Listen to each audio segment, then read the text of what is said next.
प्रधान मो गाँव गोटे साधारण गाँ साथी भाव में काम करुच्ची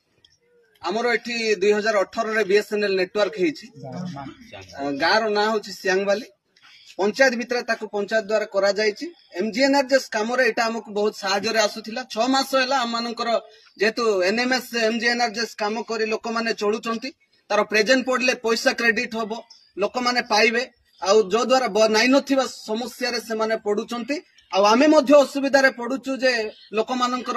लेबर पैसा ठीक भाव आमे प्रेजेंट पके पारनु ए बीएसएनएल नेटवर्क जदि करा न जिवो तेबे ए लेबर माने कटिकिया मूल्य माने आ ठीक भाव रे पैसा पाइबे नाही एथि पई केवल या जदि न करा जिवो केवल सरकार ही लोक मानक पई दायी रहिबे काहे कि लोक माने आजिकाली नेटवर्क विभिन्न प्रकार भाव रे कार्य रे हमर आसुची कोनोसी विषय रे ओटीपी न आसिले कोनोसी काम हेई पारु नाही जद्वारा सरकार काम समस्त काम बाधा प्राप्त होउची एहा जदि न करा जिवो तेबे एई गाँवासी पुनर्बार आंदोलन सहित बसी आ सरकार को तागिद करिवे एवं तार ठीक जवाब देवा पई से माने आज चेष्टित भाव एठी एते सहस्र लोक माने जमा हिचंती जदि न देबे आगामी काली ठारू एठी अनशन करा जिवो पंचायत बंद करा जिवो प्रशासन को विरोध करा जिवो एवं समस्त कार्य न करिबा पर्यंत अनशन रे बसा जिवो एति मोर अनुरोध आपण माननकु आमे अनुरोध करूछु एहा को सरकार को दृष्टिगोचर को आनिबा हेबे एति कहि मु रहूछि।